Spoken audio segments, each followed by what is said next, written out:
नमस्कार मित्रांनो, welcome back in the world of Ayurveda Marathi. खूप दिवसांनी आपला नवीन व्हिडिओ आलेला आहे. या व्हिडिओमध्ये आपण पाहणार आहोत, जे मी तुम्हाला मागे लिस्ट दिलेली होती की आय-एम-पी कर्म होते, मोस्ट रिपीटेड कर्म होते, हे पेपरमध्ये विचारले जातात. तुम्हाला शेवटी एल-ए-क्यूमध्ये विचारले जातात आणि एस-ए-क्यूमध्ये सुद्धा सिंगल विचारले जातात.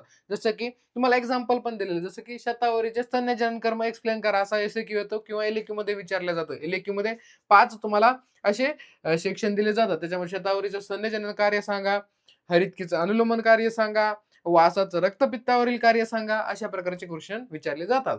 मग खूप जणांनी काय केलंय, फक्त कॉमन पॅटर्न केलेला आहे, वर्षभर अभ्यास केलेला नाही. मग अशा लोकांना कुठे गणतात? या कर्मांमध्ये गणतात. ठीक आहे. आणि कुठे एवढं पूर्ण पुस्तक वाचायला त्यांना वेळ बी नसतो. तुम्हाला टेन्शन कमी करण्यासाठी हा व्हिडिओ घेऊन आलेलो आहे. एकाच व्हिडिओमध्ये सगळे घेणं शक्य नाहीये. छोट्या-छोट्या 2-3 पार्टमध्ये करू शकतो. जर तुमची इच्छा असेल तर.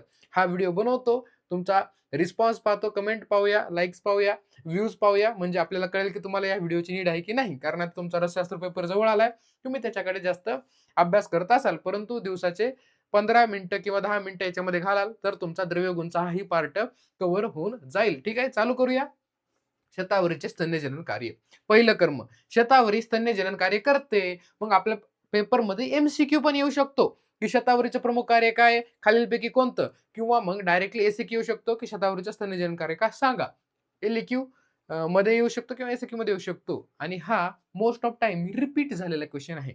आता समजूया कशा प्रकारे काम करतं. शतावरी शतावरी याचे गुण आणि त्याचबरोबर रसधातूचे गुण, या दोघांचेही गुण सारखे आहेत. आणि स्तन्य काय आहे, हा रसधातूचा उपधातू आहे. म्हणजेच रसधातूचं पोषण होतंय तर स्तन्याचं पण पोषण होतंय. कळतंय? म्हणजे या धातूंचं पोषण कोण करते, हे शतावरी करते. रसधातूचं पोषण ही शतावरी करते. का बरं? या दोघांचेही काय आहेत, गुण समान आहेत. त्यामुळे काय होतोय, हा रसधातूचा उपधातू असलेला स्तन्य काय होत आहे, त्याचंही पोषण होत आहे आणि स्तन्य जनन होत आहे. फक्त माणसांमध्येच, म्हणजेच मनुष्य, स्त्रियांमध्येच, त्याचबरोबर जनावर आहेत, ॲनिमल्स आहेत, यामध्ये ही शतावरी स्तन्यजननाचं काम करत असते. ठीक आहे. बघा, आपण रीड करूया, म्हणजे पेपरमध्ये लिहायला आपल्याला कळेल. बघा, रस धातूचा उपधातू काय आहे, स्तन्य आहे. रसधातू व शतावरी याचे गुण समान असल्यामुळे याच्या सेवनाने स्तन्याचे काय होत आहे, पोषण होत आहे. त्याच्यानंतर स्तन्यजननासाठी शतावरी सिद्ध केलेले दूध किंवा कल्प हे वापरतात. शतावरी कल्प किंवा शतावरीने सिद्ध केलेले दूध वापरल्यानंतर स्तन्यजननाचं कार्य होतं. जनावरांमध्येही स्तन्यजनन करण्यासाठी त्यांना शतावरी दिली जाते. कळालं? आता शतावरी तुम्हाला क्लिअर असायला पाहिजे. काय म्हटलं, रिवाइज करूया. शतावरी हा आणि रसधातू या दोघांचे गुण समान आहेत. समानाने समानाची वृद्धी होते. म्हणजेच काय, रसधातूचं पोषण होतंय. रसधातूचा उपधातू कोण आहे, हा स्तन्य आहे. मग ह्या स्तन्याचं पोषण होत आहे, त्याच्यामुळे काय होतंय, स्तन्यजननाचं कार्य व्यवस्थित होत आहे. अशा प्रकारे शतावरी स्तन्यजननाचं कार्य करते. कशा प्रकारे घ्यायची आहे शतावरी? शतावरीचा कल्प वापरू शकता किंवा शतावरी सिद्ध दूध तुम्ही घेऊ शकता. वाताचं रक्तपित्तग्न कार्य, सॉरी, वासाचं यालाच आपण काय म्हणतो असतो मित्रांनो, अडुळसा. तुम्हाला पेपरमध्ये विचारलं जाईल, एमसीक्यू पण येऊ शकतो की वासाचं रक्तपित्तावरील कार्य. कशा प्रकारे वासा रक्तपित्तावरती काम करतो. वासा कसा आहे मित्रांनो, शीत आहे. अडुळसा, वासा हे कशाच काम करतं, शीत आहे. म्हणजे काय करतोय, पित्ताला कमी करतोय. काय करतोय, पित्ताला कमी करतोय शीत असल्यामुळे. रक्त पित्त, त्याचबरोबर जे रक्ताची दृष्टी तो सुद्धा हा काय करतो, कमी करतो. अडुळसा रक्तपित्ताची श्रेष्ठ औषध सांगितलेले आहे. त्याच्यातल्या त्याच्यात ऊर्ध्वगत रक्तपित्ताचं एकदम श्रेष्ठ. शीतवीर्यात्मक असल्याने पित्त शमन होतं आणि रक्त प्रसादन. रक्ताचा मल काय सांगितलेला आहे, फर्स्ट इयर मध्ये शिकला असाल, पित्त सांगितलेलं आहे. ठीक आहे. मग पित्ताचं शमन होतंय म्हणजे रक्ताचं काय होतंय, प्रसादन होत आहे. काय म्हटलं मी, पुन्हा एकदा सांगतो. हा काय करतोय, पित्ताचं शमन करतोय. रक्ताचा मल कोण आहे, पित्त. मग रक्ताचा मल पित्ताचं शमन होतोय, तर रक्ताचं काय होणार, प्रसादन होणार. वासासोरसाबरोबर लोध्र, प्रियंगू, मनुका, मध जर दिला तर रक्तपित्ताचं शमन व्यवस्थित होतं अनुपान दिल्यावर.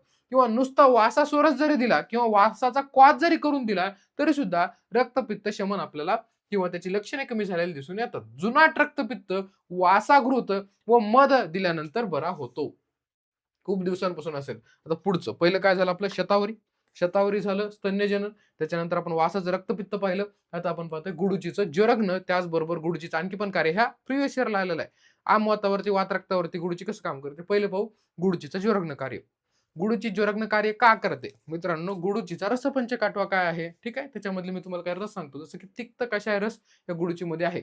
त्याचबरोबर मित्रांनो, याचं वीर्य कसं आहे? उष्ण आहे. वीर्य सुद्धा काय आहे? याचं उष्ण आहे.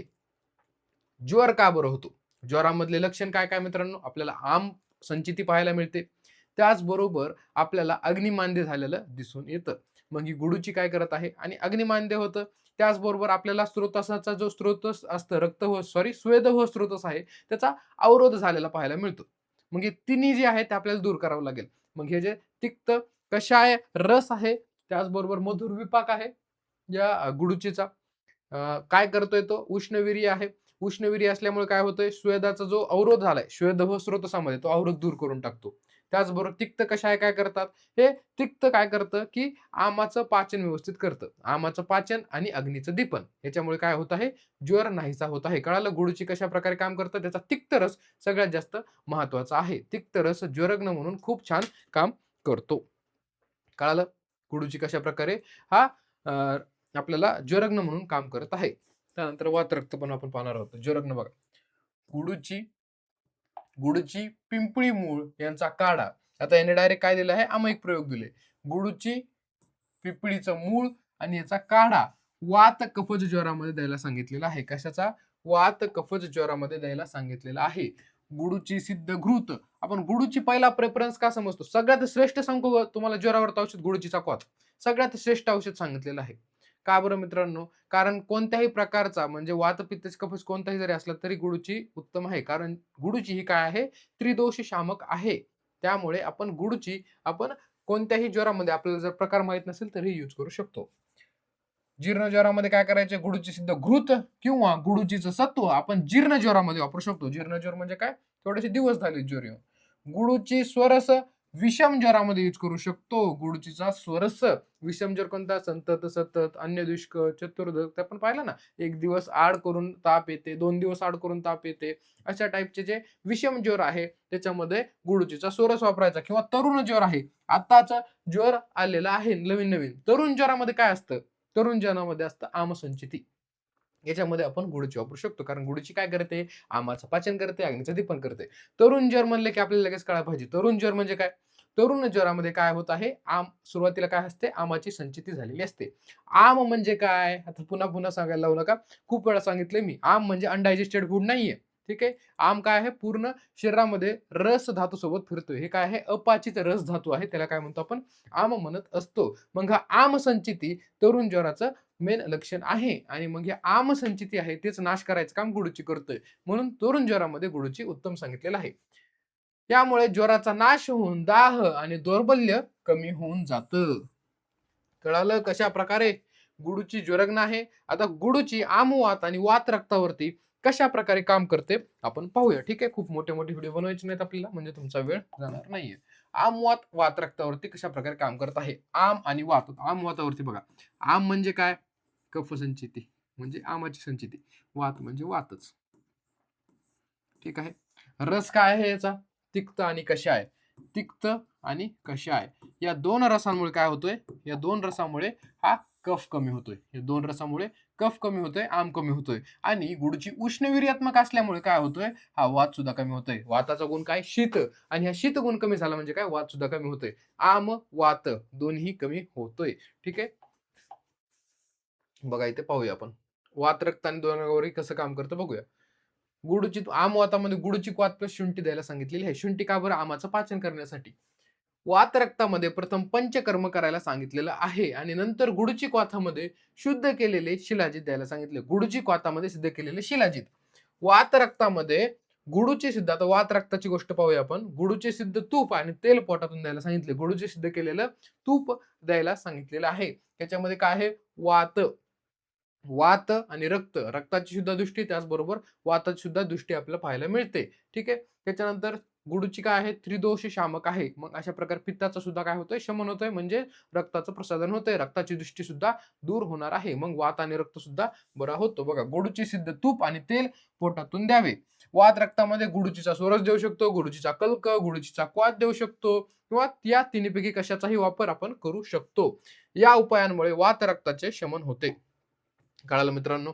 आतापर्यंत काय काय पाहिलं त्या गोष्टी तुम्हाला परफेक्ट माहित असायला पाहिजे. शतावरीचं स्तन्यजनन काम का बरं केलं? शतावरी आणि रसधातू या दोघांचे गुण समान आहेत. रसधातूचा उपधातू कोण आहे? स्तन्य आहे. त्याच्यामुळे स्तन्याचं काय होत आहे? वर्धन होत आहे. कळलं? स्तन्यजनन होत आहे. त्याच्यानंतर आपण वासा पाहिलं. वासाचं रक्तपित्तावरती काम. वासा काय आहे? शीत आहे आणि रक्त आहे. तर रक्ताचा मल कोण? पित्त. वासा पित्ताला कमी करतोय म्हणजे रक्ताचं प्रसाधन करतोय. अशा प्रकारे वासा रक्तपित्तावरती उपयोगी आहे. त्यानंतर पुढे आपण पाहिलं वात गुडूचीचं ज्वरग्न कार्य. गुडूची ज्वरग्न का? तिक्त रस आहे. अग्नीचं दीपन करते, आमाचं पाचन करत आहे. आम वातावरती काम करतोय, वात रक्तावरती सुद्धा काम करत आहे. कळतोय? आतापर्यंतचा सर्व समरी. आता बाकुचीचं कुष्ठग्न कार्य. कुष्ठामध्ये सर्वात प्रथम आपल्याला पंचकर्म वारंवार आपण काय करतो? शुद्धी असं आपल्याला ग्रंथामध्ये सांगितलेलं आहे कुष्ठामध्ये. त्या पलीकडे बाकूची कसं काम करते बघूया. बाकूची शित्र म्हणजे कुष्ठामध्ये मुख्य औषध सांगितलेले आहे. सर्वप्रथम पंचकर्म करायला सांगितलं शित्रामध्ये, नंतर बाकूची क्वाथ गुळाबरोबर द्यायला सांगितलेलं आहे. बाकूचीचा क्वाथ गुळाबरोबर. का बरं? कारण काय आहे? ही बाकूची जी आहे वृक्ष गुणात्मक आहे मित्रांनो.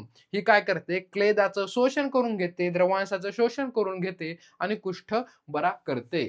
शित्राच्या रुग्णाने पथ्यकर आहार विहार घेऊन खदीर सार याचा काटा बाकूची चूर्ण काय म्हटलंय? खदीर सार त्याचबरोबर बाकूची चूर्णासह सेवन करायला सांगितलंय. खदिराचा सार आणि बाकूचीचं चूर्ण. वृक्ष असल्यामुळे शरीरात क्लेदाचं शोषण करते आणि कुष्ठामुळे उत्पन्न होणाऱ्या कृमींचा नाश करते. कृमी केव्हा जेव्हा ओलसरपणा असतो तेव्हा कृमी वाढतात. परंतु हा जो जलांश आहे, क्लेद आहे, हा बाकूचीच्या वृक्ष गुणामुळे काय होतोय? हा ऍब्झॉर्ब केला जातोय, शोषण केला जातोय. त्याच्यामुळे या कृमींचा सुद्धा नाश होत आहे. बाकूची कुष्ठामध्ये रसायन कार्य करते. हे 1 वर्ष सतत घेतल्याने शरीरामधील पसरलेल्या कुष्ठाचा नाश होतो. कुष्ठ नाश करणं सॉरी कुष्ठाचा नाश करणं 1-2 दिवसाचं काम आहे का? नाहीये. त्याच्यामुळे हे वर्षभर जर रसायन म्हणून घेतलं तर कुष्ठाचा नाश झालेला आपल्याला पाहायला मिळतं. बाकूचे चूर्ण प्लस मध सर्व प्रकारचे कुष्ठ याच्यामध्ये बरे होतात. बाकूचीचं चूर्ण आणि मध दिलं तर सर्व प्रकारचे कुष्ठ बरे झालेले पाहायला मिळतात. एक भाग बाकूचे चूर्ण त्याचबरोबर 1/4 आपल्याला हरतालचं भस्म याचा जर लेप लावला तरी सुद्धा आपल्याला त्याची जे लक्षणे आहेत ते आपल्याला जसं की खाज येणं आहे, पांडू, त्याचबरोबर कुष्ठ, गचकरणं हे सर्व जी लक्षणे आहेत ती बरी झालेली दिसतात. काय केलं होतं? एक भाग बाकूचे चूर्ण त्यानंतर 1/4 हरतालचं भस्म याचा काय केला? त्या जखमेवरती लावला लेप. हे काय पाहिलं? बाकूचीच कुष्ठग्न कार्य पेपरमध्ये इम्पॉर्टंट आहे. चित्रकचे अर्शोग्न कार्य याच्यामध्ये सर्वात मोठा हेतू काय? मंदाग्नी. मग ते चित्रक काय करते? ते मंद अग्नी आहे त्याला काय करतं? दीपन करतं सगळ्यात पहिलं तर. चित्रक गुदभागी असलेला शोथ आणि शूल कमी करतं. गुदभागी अर्शोग्न काय? गुदभागी असतं. मग गुदभागी असणारा जो शूल आहे, शोथ आहे, सूज आहे, आग आहे ते कमी करतं. अग्निमांद्य सर्वात महत्वाचं कारण ते दूर करतं. वात कफच अर्शामध्ये सर्वात जास्त उपयोगी आहे. अर्शोग्न कार्य हे करतं. ठीक आहे. कुटच हे अतिसारग्न कसं काम करतं पाहूया. ठीक आहे. थोडासा वेळ द्या. 2-3 मिनिटं जास्त आपण आणखी 1-2 कर्म याच्यातले कव्हर करूया. कुटच हे अतिसारग्न कार्य करते. कुटच काय करतं? अतिसारामध्ये काय असतं? सुरुवातीला आमसंचिती असते. कुटच दीपन स्तंभन कार्य करत असल्याने अतिसार व ग्रहणी व्याधींमध्ये उपयुक्त आहे. काय करतो? दीपन. अग्निदीपन करतोय. अग्नीनं व्यवस्थित कार्य केलं की अतिसार बरा होईल. जर अन्न व्यवस्थित पचन होत नाही त्यामुळे ते शरीराच्या बाहेर जास्त प्रमाणात पडतंय. मग अन्न व्यवस्थित पचन व्हायला चालू झालं की शरीराच्या बाहेर पडायला कमी व्हायला लागेल. आणि स्तंभन म्हणजे काय? धरून ठेवण्याची क्रिया आहे. ठीक आहे. द्रवांश शोषला जातो आणि त्याला धरून ठेवलं जातं मलाला. मग अशा प्रकारे अतिसार कमी करायचं काम कोण करतोय? कुटच करतोय बघा. पित्त कफज अतिसारामध्ये मुख्य वापर याचा होतो. वापर कसा करायचा? याचं कुटच चूर्ण घ्यायचं प्लस पाणी घ्यायचं 40 ml आणि याला शिजवून याच्यामध्ये काय करायचंय? मध टाकायचं. त्याच्यानंतर पित्तातिसार, रक्तातिसार याच्यामध्ये हे खूप जास्त उपयोगी आहे. काय केलं याच्यामध्ये आपण? मध टाकला आणि ते प्राशन केलं. कशामध्ये? हे पूर्णपणे कुटाचं चूर्ण. रीड करून घेतलं तुम्हाला आणखी चांगल्या प्रकारे कळेल. कळालं कशा प्रकारे कुठे अतिसारण काम करते? कपिकच्चूचे वृश्य कार्य, वाजिकर कार्य. कपिकच्चू हे सेक्शुअल पॉवर वाढवण्यामध्ये अति प्रमाणामध्ये उपयोगी आहे. ठीक आहे. कपिकच्चू कशा प्रकारे वृश्य कार्य करते मित्रांनो पाहूया. सगळ्यात पहिले फलप्रेम कृमिघ्न. सगळ्यात पहिले त्याचं जे बीज आहे ते काय आहे? वृश्य कार्य करतं म्हणून सांगितलंय शुक्रशयामध्ये. आता सर्वात प्रथम हा मधुर रसात्मक आहे. मधुर रसात्मक असल्यामुळे काय होतं? सर्व धातूंचं पोषण करतंय, शुक्र धातूचं पोषण करतंय, शुक्रवर्धनाचं काम सुद्धा व्यवस्थित करतं. इंग्रजांच्या भाषेमध्ये सांगायला गेलं तर स्पर्मॅटोजेनेसिस सुद्धा याच्यामुळे सुधारते. त्याचबरोबर सेक्शुअल पॉवर सुद्धा याच्यामुळे वाढताना आपल्याला बघायला मिळतो. त्याचबरोबर आर्तवजनन आहे, योनी संकोचक आहे, याचं मूळ बीज काय आहे, वृक्ष आहे. कपिकच्चू बीजाचं चूर्ण मधात घालून दिल्यावर त्यावर दूध जर पिलं तर शुक्र धातूची वृद्धी होते, शुक्र वृद्धी होते. त्याचबरोबर कपिकच्चूचं मुळाचं चूर्ण घेतलं, मध किंवा साखर घातली तर या स्त्रियांमध्ये काम वासना जागृत करतं. लक्षात घ्या, कपिकच्चू स्त्रियांमधली काम वासना जागी करतं. कसं वापरायचं स्त्रियांमध्ये काम वासना जागृत करण्यासाठी? कपिकच्चू मूळ चूर्ण, त्याच्याबरोबर आपण मध किंवा साखर घालून देऊ शकतो. ठीक आहे, रेसिपीचा वापर तुम्ही करू नका. बिल्वचे ग्राही कार्य. बिल्वचे ग्राही कार्य, ग्राही कार्य म्हणजे काय? धरून ठेवणे. जो मल आहे, मलातला द्रवांश आहे, तो शोषून घ्यायचं काम करतो. मग जर मल आहे त्याच्यातलं वॉटर कंटेंट ऍब्झॉर्ब केलं तर तो लवकर शरीराच्या बाहेर पडणार नाही. म्हणजेच त्या मलाच काय, ग्राही कर्म या बिल्वनं केलेलं आहे. बिल्व म्हणजेच काय? बेल, महादेवाला अर्पण करतो तो. दीपन पाचन गुणामुळे, उष्णवीर्यामुळे मलामधील द्रव्यांशाचे शोषण होते आणि ग्राही कार्य करते. कोणामुळे? उष्णवीर्य आहे, त्याच्यामुळे काय होतं, ऍब्झॉर्प्शन चांगलं होतं. बिल्वामधील पाने शुष्क आहेत, शुष्क असल्यामुळे ते शोषण व्यवस्थित करतात, मलाचं ग्रहण करतात. बिल्वावरती आणखी चांगला एमसीक्यू काय आहे मित्रांनो, ते याचं पान मला वाटलं त्रिदल युक्त आहे. ठीक आहे, आपल्याला माहिती ना आपला बेल कसा असतो, त्रिदल युक्त. अशा प्रकारे हा व्हिडिओ इथेच थांबूया. पुढच्या व्हिडिओमध्ये तुम्हाला, जर तुम्ही व्यवस्थित कमेंट करा, लाईक करा, म्हणजे तुम्हाला पाहिजे का नाही मला पण माहित असायला पाहिजे ना. मी उगाच बनवून काय फायदा नाही. कारण तुम्ही जर रसशास्त्राचा किंवा अदर सब्जेक्टचा अभ्यास करताय, तुम्हाला हा व्हिडिओ नकोय, तर त्या पद्धतीने मी सांगू शकता, आपण इम्प्रुव्हमेंट करतो. आणखी एक गोष्ट मला सांगायची होती, की काही जागेवर आढळून आलं की काही व्हॉट्सअप ग्रुपवरती जे आयुर्वेद मराठीचे पेड स्टुडंट्स, म्हणजे पेड नोट्स आहेत, त्या काही जणांनी काय केलं की काहीतरी कुटाने केले, वरून फोटो काढले मोबाईलवरून कुठून तरी, आणि त्या वेगवेगळ्या व्हॉट्सअप ग्रुप्सला शेअर करण्यात आले. म्हणजे एक दोन नोट्सचे डेमो असतील ते. मित्रांनो, सगळ्यात पहिले तर ज्यांनी ज्यांनी शेअर केलेत त्यांच्यासाठी सांगतो की इंडियन कॉपीराइट ऍक्ट 1957 एकदा तुम्ही गुगलवरून रीड करून घ्या. म्हणजे तुम्हाला त्याचे काय तुम्हाला त्याचे कन्सिक्वेन्सेस तुम्हाला काय झेलावे लागू शकतात याचा अंदाज तुम्हाला येईल. मला वाटतं काही जणांपर्यंत माझा मेसेज पर्सनली पण गेलेला होता, की कोणत्या कोणत्या ग्रुपमध्ये व्हॉट्सअप मेसेजमध्ये काही ऍडमिनने शेअर केले. ठीक आहे, माझा काय तुमचा पर्सनली दुश्मन नाहीये माझी आणि तुमची, परंतु तुम्हाला पुढे चलून काही म्हणजे करायचं होतंच. हे लोक का बरं शेअर करतात? कारण ह्यांना थोडंसं काय कुठेतरी प्रसिद्धी पाहिजे असते, स्वतःला कुठेतरी लोकांनी ओळखावं अशी भावना असते. ठीक आहे, भावना चांगली आहे, परंतु स्वतः मेहनत करायची मित्रांनो, आणि ऑडियन्स कमवायला शिका. दुसऱ्यांच्या मेहनतीची ऑडियन्स तुम्ही घेऊन कसे पुढे जाऊ शकाल? दुसरे उदाहरण पण पाहू शकता तुम्ही, जे की अशा टेलिग्रामवर 100 नोट्स पडून असतात कोणा कोणाच्या. हे लोकांचे शेअर करत राहतात इकडे तिकडे, इकडे तिकडे. कधीतरी असं लोक मोठं होताना तुम्ही पाहिले का? किंवा वेगळ्या लेव्हलला तो गेलाय, असं कधी पाहिलं का तो विद्यार्थी? नाहीये. त्याच्यामुळे तुम्ही नक्कीच मेहनत करा. तुम्ही ऑडियन्स कमवा स्वतःची, परंतु स्वतःच्या मेहनतीनेच कमवा. स्वतःच्या नोट्स बनवा किंवा स्वतःचं कंटेंट बनवा. स्वतः YouTube चॅनल खोला. त्यावरती तुम्ही मेहनत करा आणि स्वतःची ऑडियन्स कमवा. तुम्ही काय करता? आयुर्वेदा मराठीच्या नोट्स घेता कुठून तरी कुटाने करून, आणि ते WhatsApp ग्रुपवरती शेअर करताय किंवा कोणत्या टेलिग्राम ग्रुपवरती शेअर करताय ना, ऑडियन्स जमा करताय. त्यातही काही एवढे हुशार पोरं की आयुर्वेदा मराठीचा लोगो जो आहे, तो लोगोवरती इमोजी लावून काय करताय? व्हायरल करताय. ठीक आहे, हास्यास्पद आहे, परंतु तुम्हालाच करायला पाहिजे. काहीतरी एज्युकेशन सिस्टममध्ये एथिक्स तुम्ही पाळायला पाहिजे, की दुसऱ्यांनी केलेली मेहनत आहे, दुसऱ्यांनी एवढ्या मेहनतीने नोट्स बनवले, शिकवताय, आणि तुम्ही त्यांच्या लोगो सुद्धा तुम्ही काय करता? हाईड करून दुसऱ्यांपर्यंत पोहोचताय. तुम्हाला काय वाटतंय? अशाने तुम्हाला 2,000-3,000 ऑडियन्स जमा केली, तुम्हाला काही भेटणार आहे का? काहीच नाही भेटणार आहे. 2 वर्षानंतर सर्व ऑडियन्स तुम्हाला विसरून जाणार आहे. ते सोडून जर तुम्ही स्वतः जर मेहनत केली, काहीतरी YouTube चॅनल खोला किंवा स्वतःचं कंटेंट बनवा, ते लोकांपर्यंत पोहोचवा. ती जी तुमची 100 लोकं असतील, 200 लोकं असतील, किती कमी असू द्या, ते तुमच्या स्वतःचे असतील, स्वतःच्या मेहनतीचे असतील. ठीक आहे? त्याच्यामुळे अशा फंद्यांमध्ये पडू नका.